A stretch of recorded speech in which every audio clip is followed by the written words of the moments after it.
Okay, so this is for period 7 who was, sorry I missed your class the other day. Just to catch us up on 7.7, if you read the book you still didn't understand, this is just a really quick review or kind of intro to what we did. So first we're going to go to our page 1, our vocab sheet. And so in our vocab, we got our Pythagorean triples. We have our trig ratios. Again, we have our tangent ratio, opposite to adjacent, our sine ratio, opposite to hypotenuse, and our cosine ratio, adjacent to hypotenuse. What you might not know yet, here are a few things here.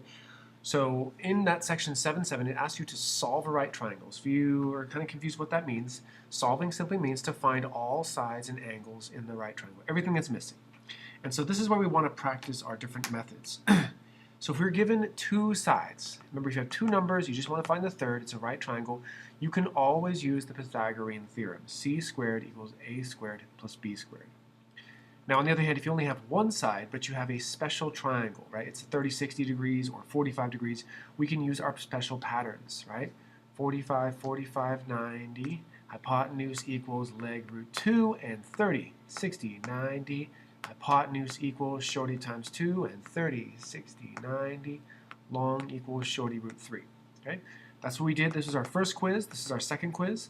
And then finally, what we've been talking about, if we have one side in a different angle, but it's not special like 30 or 45, it's like 28 degrees or 67 degrees, we can still use our trig ratios. And then again, how do you remember which one to use? So, ka, toa. Right? Sine ratio, cosine ratio, tangent ratio. So this really represents how to find any missing side, okay, based on what we have. Okay, so that's not what this lesson's really about, though. So to understand what this lesson's about, going back to algebra, you guys learned about something called a function. Often it was written as f of x. And a function relates an input, often x, to one output, y. It's kind of like a machine. You put something in, you get something out. And so I know we don't really use these anymore, but the white pages or yellow pages is kind of like a function machine. You look up a person's name, and it tells you their phone number. Okay, so you could call a function that maps names to phone numbers f. Right? We say f of x often in algebra. So I say, hey, based on this name, tell me their phone number. So what's f of Gutierrez Antonio? It's 2667790. What's f of Longoria Insurance Agency? 2648445. Okay, that's a regular function. What we're going to do today, something called an inverse function. Okay, an inverse function goes in the opposite direction as a function. And it's based on, okay, instead of giving me an input, I'll tell you the output. It says, hey, based on this output, go backwards and tell me what input you gave. Often it's written with this f negative 1 here, f negative 1 x, but we don't say f negative 1, we say f inverse of x, okay? F inverse of x. And so you think of it going backwards. It's almost like caller ID. So it's going to map, given this output, go backwards and tell me who was the person that had that input. This is an inverse, so we could say that f negative 1. So, hey, what's f inverse of 2662834? If you go backwards, that's Belk, Johnny B. Or what's f inverse of 2690451?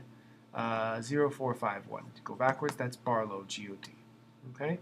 So inverse, regular function takes an input, maps to an output. Inverse takes the output and goes backwards and tells you what was the input. So how does that relate to what we're doing? We're going to finish this chapter with inverse trig functions. Okay? Normally trig functions say, based on this angle, give me the ratio. Right? Inverse says, based on this ratio, go backwards and give me the angle. Okay? So, for example, let's look at our trig table for 45 degrees. Normally we say, hey, at 45 degrees, what's the ratio of, let's say, opposite over adjacent? In tangent's case, right? It's 1.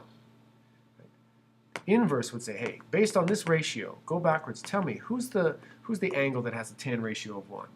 Okay, so how do you do that on your calculator? You go and you just push the second button.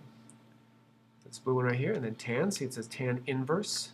And you don't type the degree. You're saying tan inverse of 1. You're saying, hey, who's the angle that has this ratio of 1-to-1 ratio? You push enter, and there it is, 45 degrees. All right, it doesn't just work with these. Of course, you could type any of them. I could say tan inverse 1.2349. That would go backwards, and then give me, hey, 51, right? Who is the guy that has this ratio? It's 51 degrees. Okay, so now let's go ahead and take a look at the notes from the day that I was gone. And this is page, I don't even remember, 23.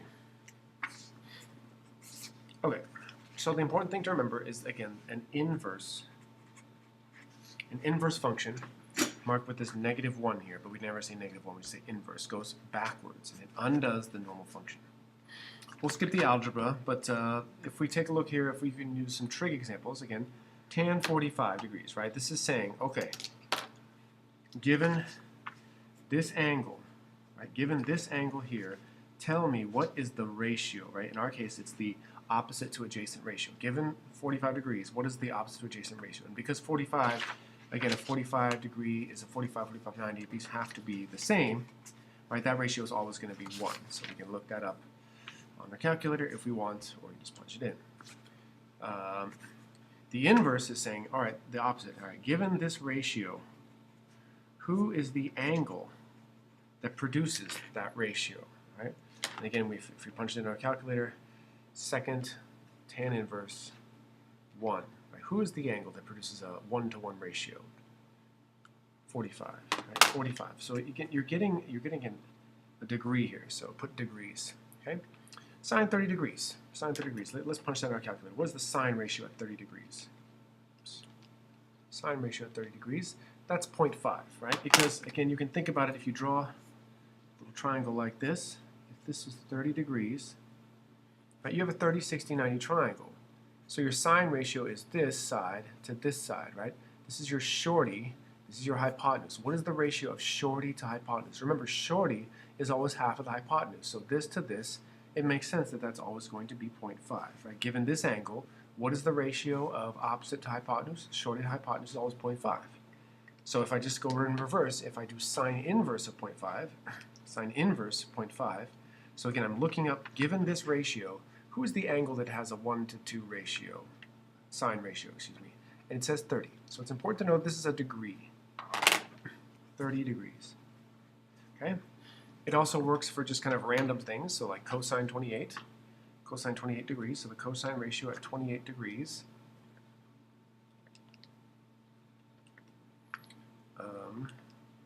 is 0.8829. I'm just going to do 4 decimal places just to get a little more accurate.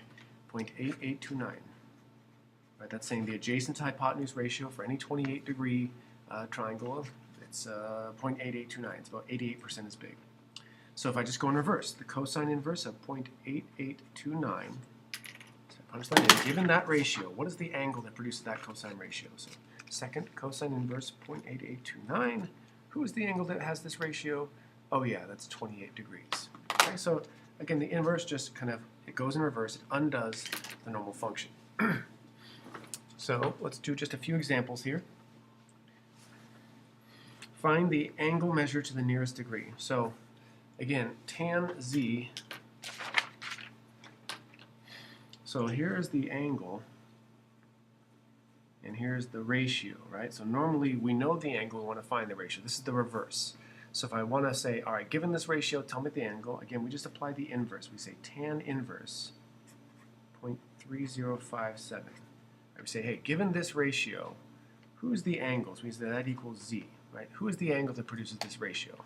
And you can either look it up on the trig table, just look at it backwards, or just look it up on your calculator. Tan inverse 0.3057. Okay, and we could round that up to 17. And this is, again, this is given this ratio, right? Given this ratio, tell me the angle that produces that tangent ratio. So this should be 17 degrees, right? This is it's an angle. Okay, same thing here. This cosine, I just look at this number here, it's kind of interesting. It's 0.9998, so it's saying like you have a triangle that's like almost like a straight line, right? Because the adjacent to hypotenuse is almost a 1-to-1 ratio. It's like 99% as big. It's like almost there. What is this tiny little angle? So hopefully that helps make sense of this. So I can just say cosine inverse of 0.9998 equals a, right? Who, given this in this ratio, who is the angle that produces that ratio? And so if we punch that in, cosine inverse 0.9998, we get this number 1.145, so 1.15. It's kind of confusing. It looks almost like a side length, but remember, this is a degree, right? It's like this tiny little degree because they're almost the same. Okay, let's do a few more examples here. Find the measure of the indicated angle to the nearest degree. So, kind of like before, you have to pick who is your trig ratio I'm going to use. Okay, so I could write out so, ka, toa. Okay, so I want to find this angle, so let's see, who am I involving here? This is my opposite, hypotenuse, and adjacent. So I'm not using my adjacent, so it looks like I'm using opposite to hypotenuse. So this is the sine ratio, so I can see something like sine question mark, right? This angle here is opposite over hypotenuse. And again, I emphasize over and over, this is the angle that normally we know, but we don't know here, and it's equal to this ratio. So sine of some angle, the opposite to hypotenuse at some angle, is equal to a 4:8 or a 1:2 ratio. So we just want to go in reverse. We'll take the inverse and say, hey, okay, who is, given this ratio, 4:8 or 1:2 if you prefer, who is the angle that produces that? And we can just look it up on the trig table or look it up on our calculator. Sine inverse of 1/2 or 4/8 or 0.5. And it's our good old friend 30 degrees, right? Because this is the 30, 60, 90, right? Which type of triangle has it where opposite is half of hypotenuse? That's the shorty, and that's the hypotenuse. This is a 30, 60, 90 triangle. Okay, same thing here. We would label, looks like we're using opposite and adjacent, right? We're not using the hypotenuse. Opposite and adjacent, that would be the tangent ratio. So I say tan question mark equals opposite over adjacent. So to find who is the angle that produces a 19:24 ratio, again, I can just take the tan inverse. So who is question mark? So about 38.37 degrees. Squiggly marks there.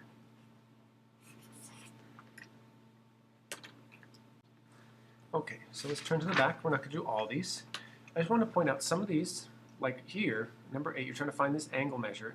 When you have all three sides, you have a choice. Right? Normally you only have two sides, so you kind of have to pick. Is it the sine ratio, is it the cosine ratio, or is it the tangent ratio that I want to use? Here, though, I've got all of them. So just pick any one and find the answer. So pause the video, actually. Pause the video. What is the measure of this? Again, because you have all three, you can kind of pick any way you want. So pause the video, try it, and figure out on your own, round to the nearest hundredth. What is the angle?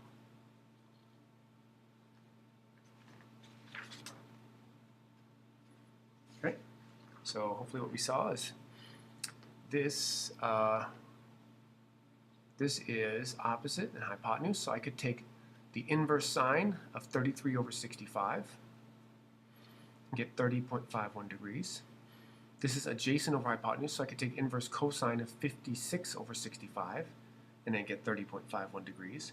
Or I could take opposite over adjacent, so 33 over 56, take the tangent inverse, and I'd still get 30.51 degrees. Okay, so coming down to number 12, let's get everything to number 12. Solve the right triangle. So I just want to point out, solving again means to find all the sides and all the angles. And there's really two main types.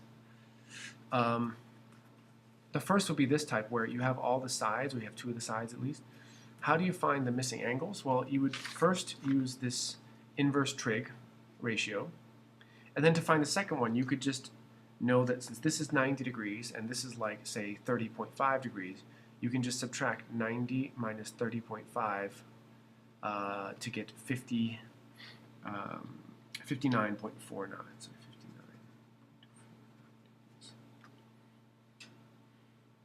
Okay, so you don't have to use the inverse trig ratio for here. Once you find this one, right, because the whole thing adds up to 180, you say 180 minus 90 minus whatever this was 30.51 and get 59.49.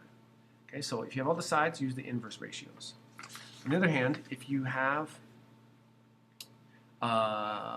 one angle and one number here, you're going to have to think about what are the different strategies, right? Could I use the Pythagorean theorem? Could I use the 45, 45, 90 or 30, 60, 90? In this case, no, almost, but not quite. Otherwise, I have to use my SOHCAHTOA trig ratios. Okay, so we're going to practice some in the other video, so I guess I'll just show you.